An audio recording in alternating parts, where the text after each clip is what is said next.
Hi, I'm indie fantasy author Melinda Kucsera, and I'm here today on another episode of Fantasy Lore and More. This time we're talking to Olga and Mark, and they are writing under Olena Nikitin, and they're the author of Autumn Chaos. So let's hear about Autumn Chaos, what it's about, and then we'll hear an excerpt of it, and then we'll talk about some interesting things that they brought up in the pre-interview conversation about some of the myths and legends behind it. So Olena and Mark, take it away. Hi. Hi. Nice to meet you. Hi. So maybe we'll start from reading you a blurb from our book, and hopefully it will keep you interested. So let's start it. My magic made me a harbinger of chaos. My temper made me an outcast. I am the force that can break the kingdom, and now I'm tied to him.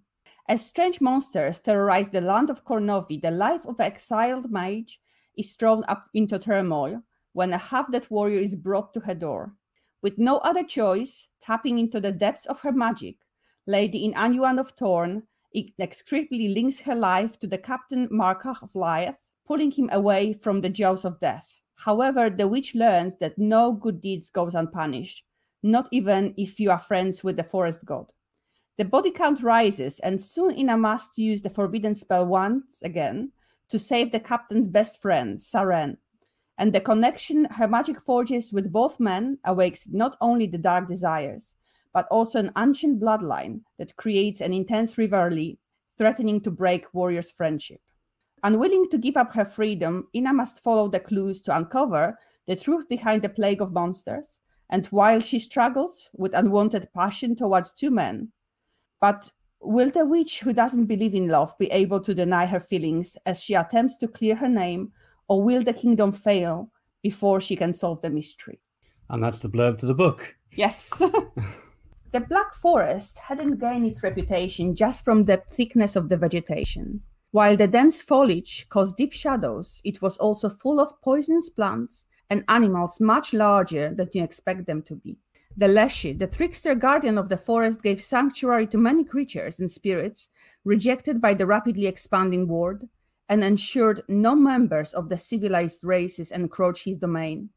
However, one person strolled unconcerned through the hostile undergrowth, enjoying the sun rays filtered by the dark green leaves. Ina reached up and played with the warm sunlight.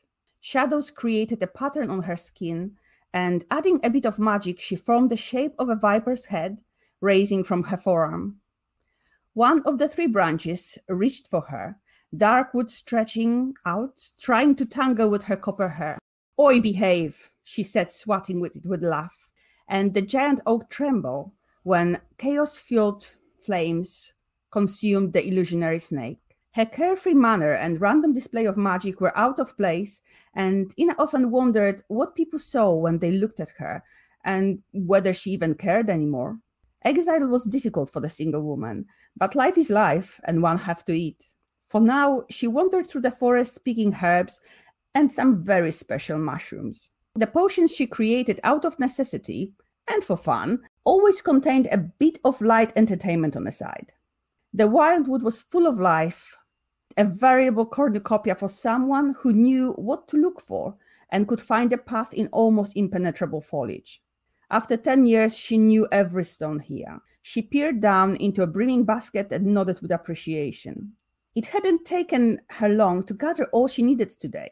Nice and easy, just like I like it, she thought, heading back to her hut. With her mind preoccupied with plans for the evening, Ina strolled back to her cottage. The latest batch of cherry liqueur should be ready by now, and she was curious about how a new recipe had come out. Oblivious to the voices that grew louder as she approached the path to her home, Ina came to a clearing. The view in front of her just took her breath away, but not for long, though. "What the hell are you doing in my garden?" Ina shouted at the top of her lungs, seeing far too many peasants having what looked like an afternoon party in front of her house. She was fury incarnate. The witch was not a hospitable person, and after all these years, the villagers should know this. Her temperamental magic flared up, goaded by her anger, and raw chaos pooled around her.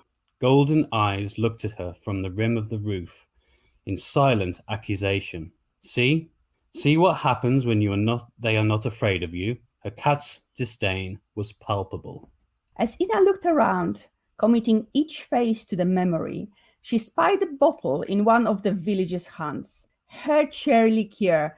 Those thieving bastards had found her cooling barrel in the yard. They took her evening reward, and some village idiot was gulping it like a moonshine in a tavern. The sudden change in the air, caused by the red mist, swiftly made the common folk very aware how furious she was. The wisps of a primary power sprang forth and firmly attached themselves to the peasant's guts with a rolling curse. May you not shit for a week, and when you finally can, you will not make to the crapper before your ass explodes, you fucking drunkards. It was not a very sophisticated spell, but the witch didn't care about finesse. Her visceral curse caused the gathered crowd to run like headless chickens, fleeing her yard as fast as possible. Ina smiled benignly and looked at the cat as if to say, "See, I can speak their language." Deep inside, Ina could feel her curse had anchored itself well. The locals would undoubtedly remember that, while she may not look like it, Ina was still an alumna of the University of Higher Magical Art. Of course, the shit you not curse was not something to brag about to any of her professors. If I ever get released from this forest, of course, she thought, feeling a bitter taste in her mouth, then scorned herself. You will find a way out. After all, you are the incorrigible Ina. The last words cheered her up, and she chuckled slightly, looking around, only a little surprised that there was still one, or possibly two, people in the front of her yard. Abandoned by his kin, the trembling like a leaf and now abashed headman stood next to the big bundle on the floor that resembled a human shape. She moved closer, observing the heap cluttering her yard. Ina confirmed it was indeed a human, massive and almost appealingly naked.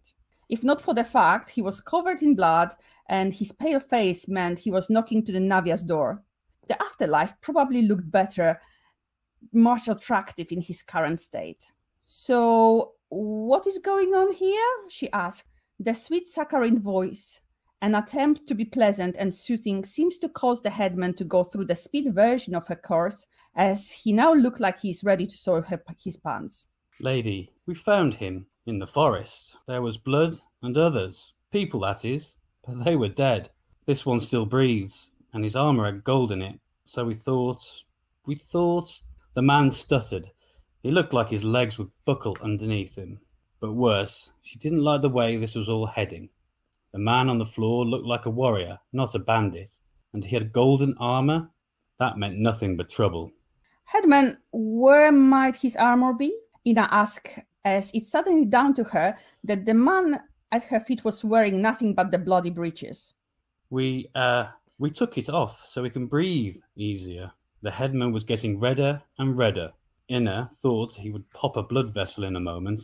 "And I'm assuming each of you helpers took a piece of for the safekeeping, leaving this half-dead body with me. And what do you expect me to do? I'm not a necromancer." Anger raised its head again. These people complicated her life, and she genuinely hated complication. "Drag him in," she said, barking a sharp command, and the headman looked at her with a baffled expression. "But lady, it took 4 men to bring him here." "God give me strength not to strangle this one," Ina said, clenching her fists before casting a feather. The elemental incarnation decreased the man's weight to a small fraction, what it should be, and Ina barely noticed. Simple household spares had become her routine and something that allowed her to survive in this godforsaken place. "Pick him up now and put him in my bed," she said, and opened the door, leaving the headman almost as pale as her unexpected guest to carry the body inside. As she turned for a moment to put the basket in the kitchen, the frightened villager threw the man on her bed and ran away. Ina looked at her cat, who had decided to strut in. "Now I have no bed, blood everywhere, and a non-paying job to do, and it's all your fault for letting them in." Baruta, named after a forest demon, only looked at her, turned around, showed how interested he was in her complaints, and wandered off to sit on the still warm stove. Left with the body, presumably a dead one by now, Ina approached the bed. Her healing spells were limited, but even only quickly examining him, She wondered where she could dig the grave, and whether she should spike him with aspen wood now or later. Her musings were rudely disturbed when the pale warrior made a soft, barely audible moan. Aren't you a tough cookie? She smirked, but something in the way he was clinging to life that should have been lost hours ago made her want to give him a chance. Well, now let's see what I can do for you. She got herself ready and placed her hands on his forehead and chest. With her eyes closed, the lifelines of his energy sprang forth in her mind, illuminating the meridians. They were clear and pulsating as a diagram of the human body with more than a few broken channels and dimmed places. The damage to his body was extensive. Someone didn't want this man alive. Broken ribs, laceration to the liver, shattered femur, battered flesh, and claws marks everywhere. Still, the most interesting was a single puncture mark to his side. It looked like he was stabbed with a dagger. Complicated just becomes worse. And this looked like attempted murder. Thank you. That was really fun, having you guys switch off reading. I really enjoyed that. I love audiobooks, so that was a treat for me. So I just want to thank you guys for doing that. I'm glad we've stumbled a few times because we're not quite used to public speaking ourselves. So I didn't notice. So we'll pretend that's part of the story, that the stumbling was meant, that was the characters. It wasn't you, them. Oh. So wow, we have a lot to talk about here. That I love the curse. Let me just say that had me giggling and glad I muted myself. Because that was a laugh out loud funny sort of moment for me. Probably not for the characters in the book, but for me. We like fantasy with humor. So I often see, I grew up in a Polish fantasy, on the Polish fantasy authors, and you cannot find a Slavic fantasy without this gritty type of humor.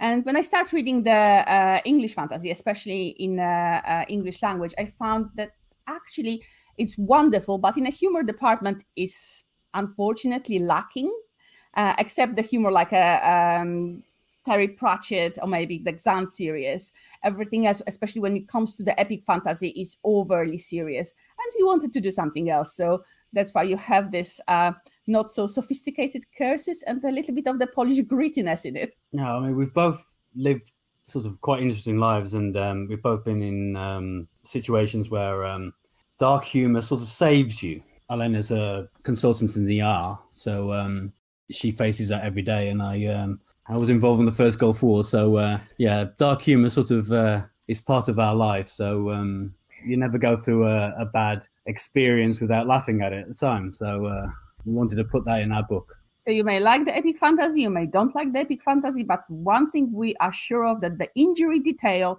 is really good in our books. I know, and dark humor I like dark humor.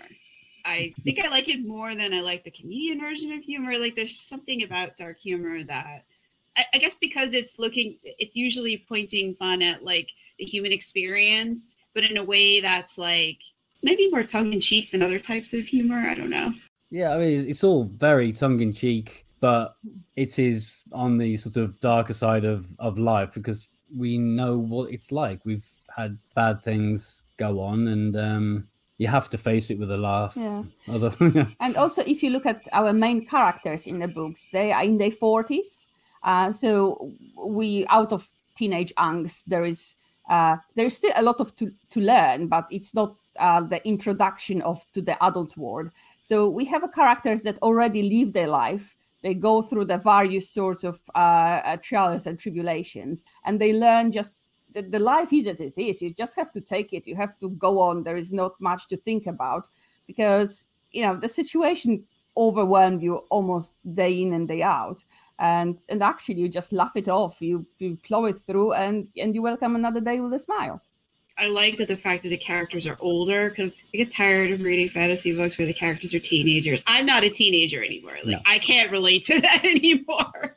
No, I grew up with a lot of epic fantasy, and it was always the servant, the boy that was coming into his own and taking on the world and defeating these ageless threats. And you're like... And sometimes the ageless threats are way more interesting than protagonists, and you're like, come on, ageless threat. Come on, ageless threat. You can beat this farm boy.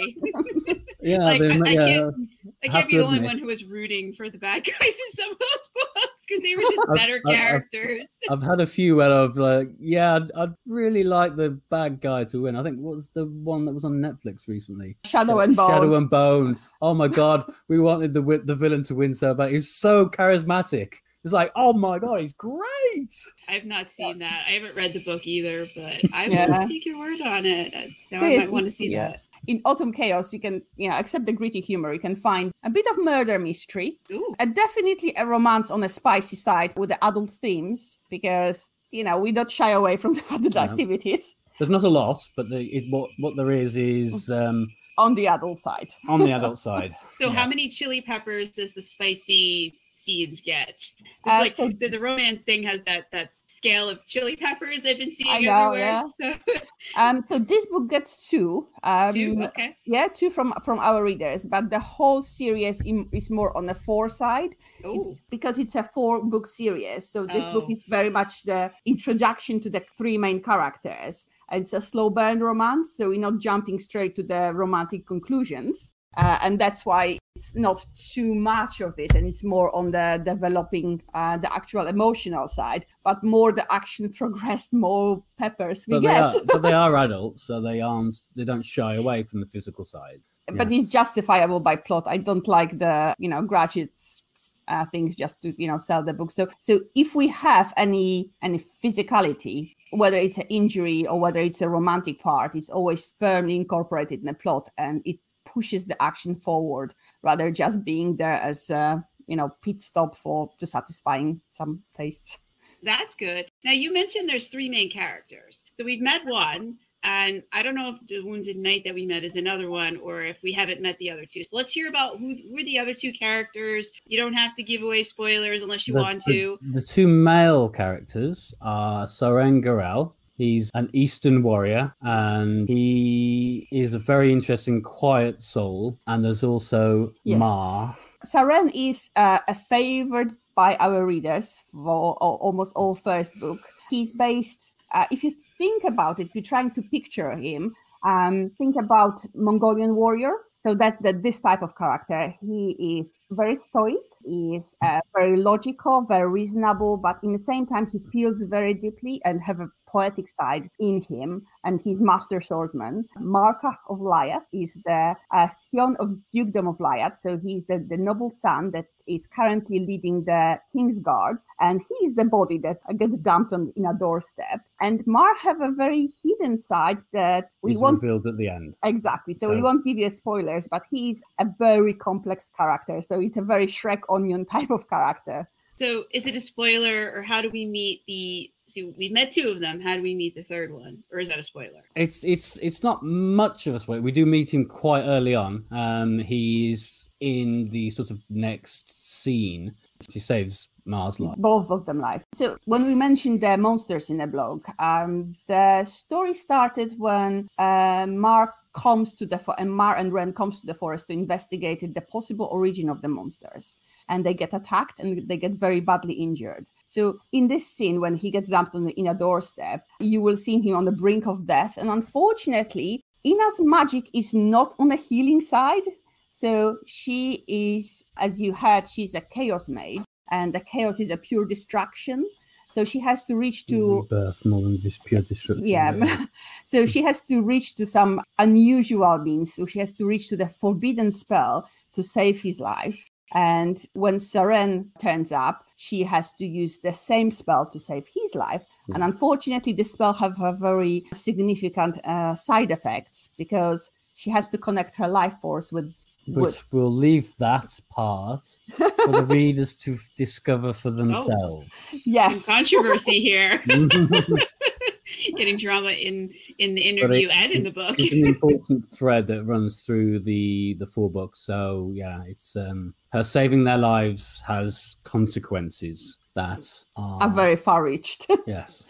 You mentioned that there's a murder mystery in here. So, or are we spoiling that if we talk about it a little bit? It's more of a mystery of what's going on. There is a murder eventually. It's not quite early on, but there is some sort of plot or something going on, and they're involved by pure sort of coincidence, really. Mar and Ren are investigating, and there is and Ina is just chaotic character. She just gets dumped in a situation, and she deals with it, and in a way that she gets entangled in a lot of things that would otherwise be, bypassing her, because it's a court intrigue. She discovers that it's linked to her past and the things that got her put in the forest in the first place. So, Wow. Yeah. It's a coming home story as well. Oh, wow. That's cool. And you mentioned earlier in the interview that this is based on Slavic legends. So let's hear some about that. My family is actually Slavic, half of it anyways, but that half they don't really have much to do with. So I don't know much about that side. So we've curious. Met two so far. That in the excerpt, we actually mentioned two. Leshe and Boruta. So Leshe is the... when we're talking about our lore, it's firmly related to the Slavic paganism. So we base our religious system, our lore, the possible spells, and the whole world building on a Slavic paganism. So there is no good and evil, because such a thing does not exist in a Slavic lore. There is just a force of order and force of chaos, and everything in between. So you can be a pure chaos. So you can be this energy that gets very systematic. The basis of life is chaos. Exactly. So the chaos is the cradle of life, and the order is the highly specified energy of magic that just get transformed by the mages to create the massive spells. But the chaos is the power that drives everything through. And from the chaos came the gods that are populating this world, and they are very physically present in the book. They are not a man in a cloud in the sky. They actually walk between the mortals, sometimes helping, sometimes not. And sometimes getting a little bit more involved than they ought to. Yes, and Ina have a very special relation with God, because Ina does not acknowledge any authorities. That's wild. Exactly. She just do what she thinks is right for the moment, and she has no filter. So she's not afraid, or she cannot restrain herself from telling someone or give the peace of mind when she thinks that things are wrong. And that's what brings her to the exile in the first place. I liked that about her, and I caught that in the excerpt, the no filter, and it was really refreshing.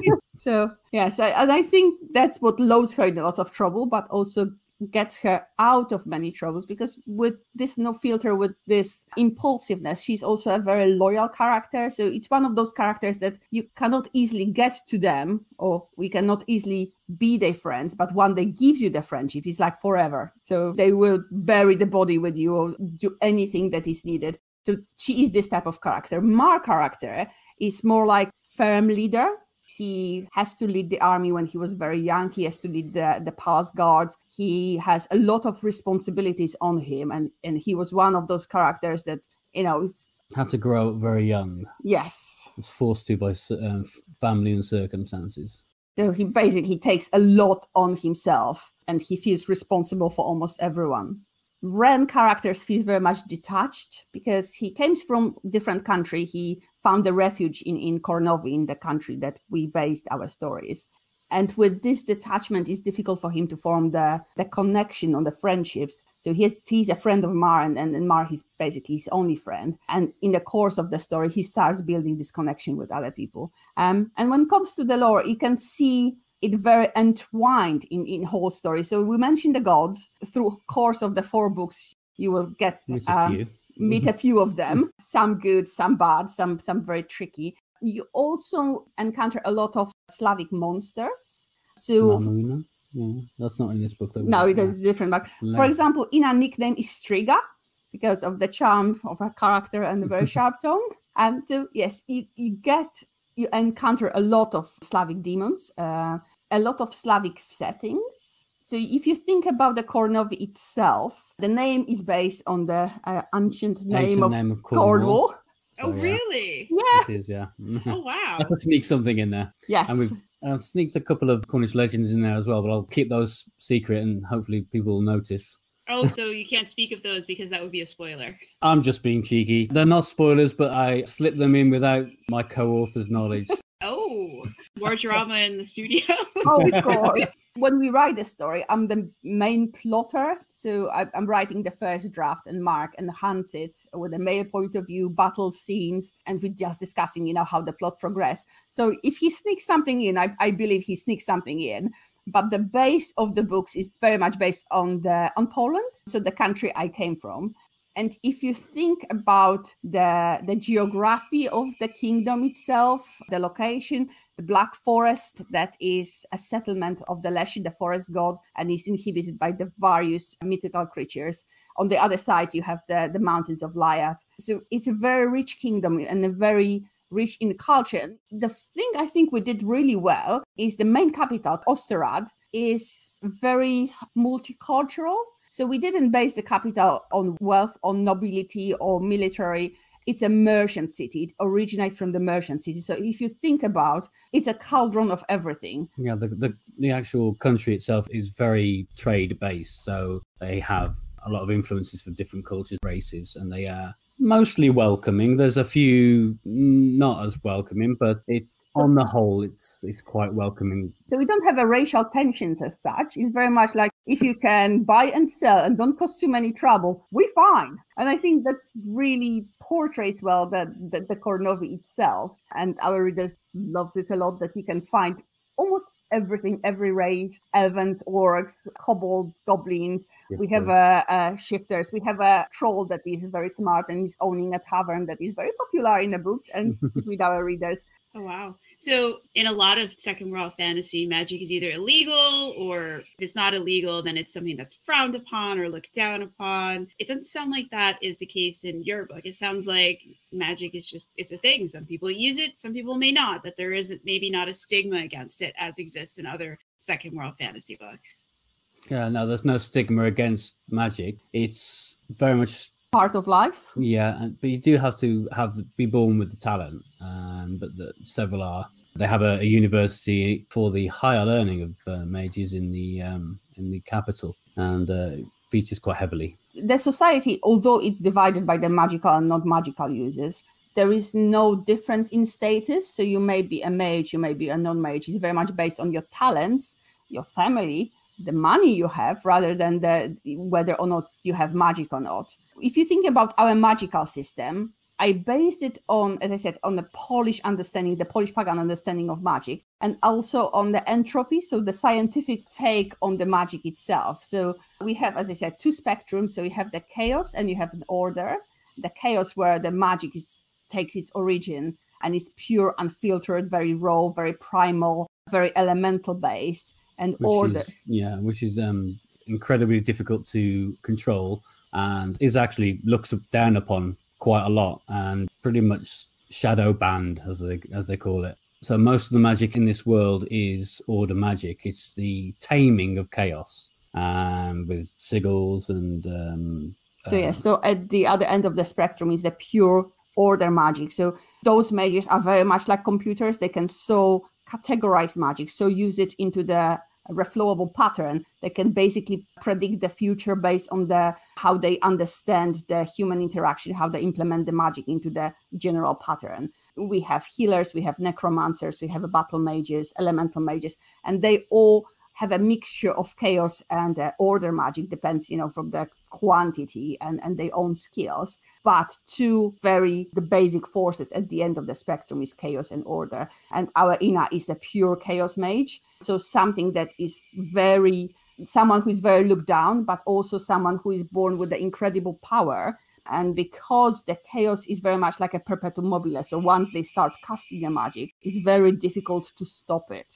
And that's why she is feared, because she has a potential for total destruction. And it's very much her will and her control over herself. An emotional state. Yeah. So would you say that since there's the two, the order and the chaos, is magic itself going more towards chaos or more towards order? Is it always in balance? Is there something in the world that makes it balance? Is it just in some kind of tension? You mentioned like entropy and all that. And I am a huge science nerd. I listen to physics books. So I'm like the wrong person to mention chaos and entropy to, because I've read whole books on that. I can't do the math. We leave it quite open, and we don't explain it too much, because we like to let the reader sort of imagine and use their own sort of perceptions. Unfortunately, I'm an engineer, and if I get into it, I over-explain. So we've tried to leave it quite open, but the magic itself is Order magic is the use of chaos magic, but it's manipulating it into form. And so, yeah. When Meaning all magic is ordering it. just trying to get into this entropic state of pure chaos. I see. So magic itself is chaos. Yes. It is, yeah. And they're trying to make order out of it by Yeah, wrangling it into spells. Yeah, the only way order mages can use it is by harnessing it with these sigils and crystals and crystal stuff. storage gems. So you have to have a medium that harness the chaos magic and transfer it into order. So give it a form, because the chaos itself doesn't have a form. However, it can perpetuate itself. So once you start the spell, you can fuel the spell from the destruction, from the elements. Once you put the chaos into some order spell, use the sigils, it just do exactly what you want them to do, but it won't perpetuate itself. That's really fascinating. That's a really interesting way of looking at this. It's very much a softer type of magic. So we didn't harness it in a very rigid system like you sometimes see in epic fantasy books, because we wanted to develop the characters more than over-explain and give the chapters just, Mostly because our character is the chaos person. So she doesn't have to deal with the order side of it. And part of her journey is the fact that she was forced to try and be an order mage and the ensuing chaos because of it. Is that showed in the books, or is there any sort of flashbacks about that? I'm also guilty of the highly ordered magic system. I have 20 fantasy books, and I do have a very rigid magical system. So I'm not taking it personally. We also have a prequel that explains one of the issues that she had because of the way she was taught. And the funny thing is, when one of our readers, she's neurodivergent, and she was like reading it, and we just read her review, and she was like, oh yes, I can see myself in Ina. It's like when someone is trying to push you into something that you are not. I'm like, we don't remember writing this book, but we are very happy that someone find themselves in it. That's awesome. So yes, we have a very atypical girl. I like her so far. She's Spitfire. I want to read the book. I loved all of it, the excerpt. I'm not into spicy books, but... Well, I mean, it's literally just the one scene in this book, so I think you'll be okay. You can quickly skip it. Because I hear spice, and usually that means there's many scenes, and that's a bash romance, because romance it's a great genre, and it empowers women, and it gives them something that they don't find in other books. I celebrate that. I'm grateful that is out there. There is a place where women can read books that empower them. But I like the books that empower women where they're hacking people off with the swords and doing the magic. We call it the epic fantasy romance because we incorporated romance as a part of life. You meet with some fascinated man, you are single, things just can happen. But although romance is the part of the story and journey, it's not the culmination. It's not the culmination. It's very much a plot driven. So it is it's more of a fantasy mystery with someone hooking up, basically. I see. So the romance is not the main thrust of the story. No. Everything else is. And this just kind of two characters like each other and they're going to have a relationship, but it's not going to be on the center stage. You'll see some of it, but they're also going to be busy doing... Yeah, there's a lot of stuff in your blurb that they need to do. Most of their relationship is just they're arguing and getting to know each other. And their different points of view on the world, on how the world works. So it's...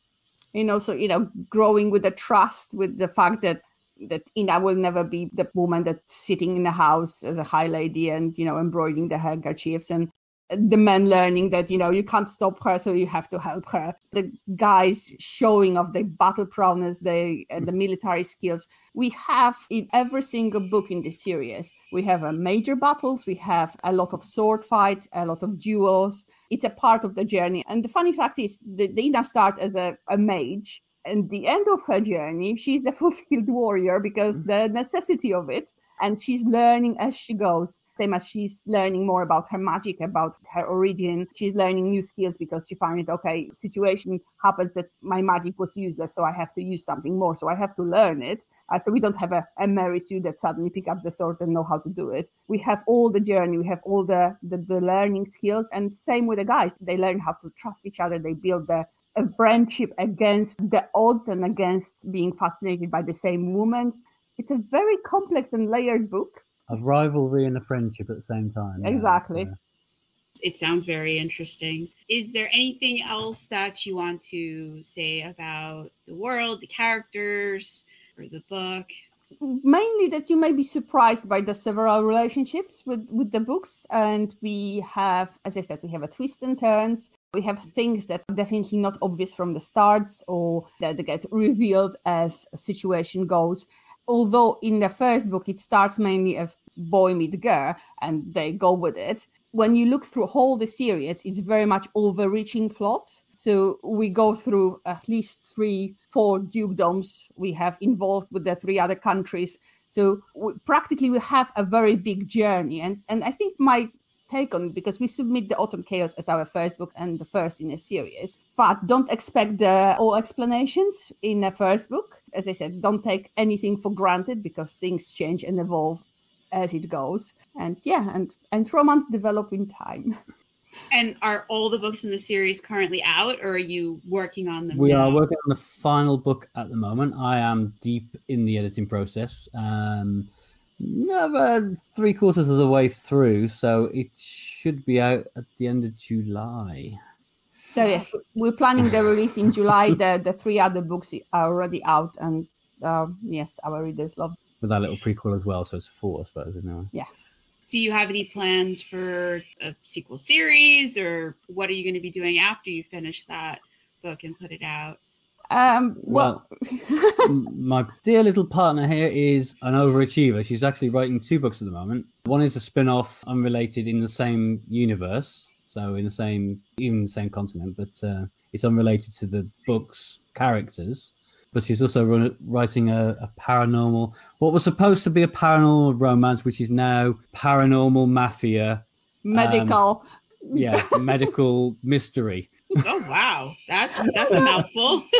Yeah, she's halfway through the book and she hasn't managed to get any sex scenes into this romance. So it's supposed to be a standalone book as well. So I don't think it's going to be a romance. It's going to be a... I tend to overbuild the plots. So usually it starts from something that, okay, there is a readership for this. Let's just do something nice and simple and with a reasonable word count. And I suddenly start plotting and the book gets massive and there is a multi-layers plot always with some romance. But yeah, it's never the center of attention. I feel your pain. I don't do the romance, but I overbuild plots. My current book was supposed to be just a novella. It's 130,000 words and there's still about 5 or 6 scenes left. It went from this simple, cozy thing that we were going to do after we had this whole lot of drama in the series. We give everybody a break and do some smaller, cozy thing while the main character that's exactly what we were aiming for. Exactly. Just a break from it. Yeah. Now there's a goddess of vengeance, and I'm like, wait, she didn't exist before this scene. I don't know who she is. I don't know what her powers are. I don't know what the heck is going on anymore. I've lost control of the book. I feel your pain. I live it. We started from Autumn Chaos because it's our debut book. It's not perfect, but it's our debut and we are very proud of it. And we planned it as a standalone, and now we have a 4-book in a series. Yeah. So that's how it develops. It grew and grew and it just wouldn't stop growing. And then it's like, oh, she could do this. Oh, this would be really... Oh, that's a great... We can't put that in the same book. We have to put more books. I do the same thing. It grew. And, I do the same thing. My first book was supposed to be a standalone. I'm writing the 10th book right now. I'm not sure what happened. 7 years ago, we had a plan. Now I don't know where we are. We're just wandering in the wilderness. And if you think about the pantser and plotter, I think I'm a pantser. I just, kind of. No. No. No, she plans and plans and plans. Doesn't always stick to it, and the plan grows. It's very organic, but it's definitely not a pantser. I plan to. I'm a pantser. Yeah. Well, I plan to 3rd chapter, and then the characters just do their thing, and they write it down. I do some plotting. I pick out 10 things that I like to do in the book if the characters will let me, and the rest is just pure chaos. Oh yeah. Because you can't make the characters do anything. So. No, I just sit down and write. It's like, oh, now I have to change the rest of the planning. Yeah, that's my daily reality. So I feel your pain on that. All right, so in July, we should look out for the 4th book in the, what is the series Seasons name? War. Yeah. Seasons War. Seasons War. Okay, so that's the series title. Okay, that's a cool You series go through title. all 4 seasons. And that's interesting. Yeah. So the seasons are the names of the books. I saw Autumn Chaos, but I didn't know if the sequels continue. And then we that go trend. through the Winter Dragon, Spring Blight, and Summer Veil. Oh, wow. Managed so far to actually hit our seasons on release. So I've not been able to do that. I've had seasons in books, but I've not been able to get the characters to cooperate and the editing to fall in line. The book will be about winter and come out in summer. I've not been able to get the two to coordinate. So that's amazing. With the last two books, it's scraping by because they're getting bigger. The last two books are much more involved than the others. So we've just caught the schedules and the deadlines. So these final ones, I'm struggling to hit the deadlines. But we're going through the seasons. We're going through the east, west, north, south of the country with new antagonists and the overreaching plot that ties it all. So the series is definitely very rich. New gods each time. So yeah. New gifts, new mythical creatures.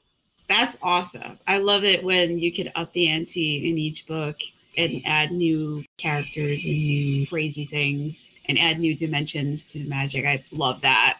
I don't know. It's just something I love in books that I've read. And her wonderful, irreverent attitude to the gods. Yes. She definitely give them an earful with a very unfiltered language. But they might deserve it. Who knows? Well, they say that Ina amused them so much that they let her leave. Hey, then it's working for her. She should keep doing it. If that's what's keeping her alive, then hey, stay unfiltered, stay fresh. Hopefully we'll encourage the listener or viewers to take a dip in Ina's words and enjoy the Slavic pagan epic fantasy with a very gritty humor. I hope so too. This was a lot of fun. Thank you so much for joining me. And good luck with the self-published fantasy blog off, because I believe you entered Autumn Chaos into it. Thank you so much for having us. It was a real pleasure. And we love to chat about our book. It's our little baby and we are very proud of it. Thank you so much for coming on. This was so fun for me. I'll have all the links in the show notes so that you guys can check out Autumn Chaos and you can follow Olga and Mark wherever they are on the interwebs, as well as sign up for their newsletter to keep in touch with them and find out about when that fourth book dropped, which should be sometime this summer. Thank you so much to our guests. That's going to be a wrap for this podcast. I am your host, indie fantasy author Melinda Kucsera, and I write books about magic and the characters who use it. And they live in a wild fantasy world of my own invention. And you can check out my books as well at the links below. I recommend you start with Cursebreaker Enchanted, my favorite book and the first book in the Cursebreaker series, which is my book baby. And why are we doing all of these interviews? A few weeks ago, I entered my book, Cursebreaker Enchanted, in the self-published fantasy blog off. This year is number 9. And I thought it might be cool to interview my fellow entrants. Only 300 books can enter the contest, 10 will advance to the semifinals, and 1 will be crowned the winner. I hope you're cheering for Cursebreaker Enchanted. You can grab it for free, either the ebook or the audiobook version right now. Also have those links in the show notes as well. If you want to get even more involved, you can join my community on Patreon and start reading the 10th book of the Cursebreaker series, Shards for His Gift, which was supposed to be a novella, but the characters ran up with the plot, and now we're chasing dragons, and it is not a novella at all. We've become a full-length book that's probably going to be the second longest book in the Cursebreaker series from the sheer amount of shenanigans these characters got into. But you will love every minute of their magical mayhem, and I'm hopefully writing the final chapters this weekend in between all of the interviews. So if you do head over to Patreon, you can read, there's about 66 chapters posted. There's also chapters posted for Rogue Rescue, which is the 4th book in the Robin of Larkspur series, which I'm going to switch to writing as soon as I finish Shards for His Gift and when that heads off into editing. And there's also the other books that I've written on Patreon. It's all in there, and you can check it out and support what I'm doing and get copies of the books and get thanked in every book before anybody else. So thank you so much for joining us, and I hope that you will be back to listen again soon. Please remember to like and subscribe or set it to auto download or do all of the things so that you be notified every time there's a new podcast. I will return to reading from my books as well as discussing the lore behind them. I just need to get through some of the interviews first. I didn't realize that when I offered to give these interviews that there'd be so much demand for it. So I'm a little bit overscheduled, but I hope that you'll enjoy these interviews and add some great books to your to be read list, and also pick up some of them to read. And all of the guest books are linked below as well. So thank you again for joining us. Have a great day or a great night, depending on where you are.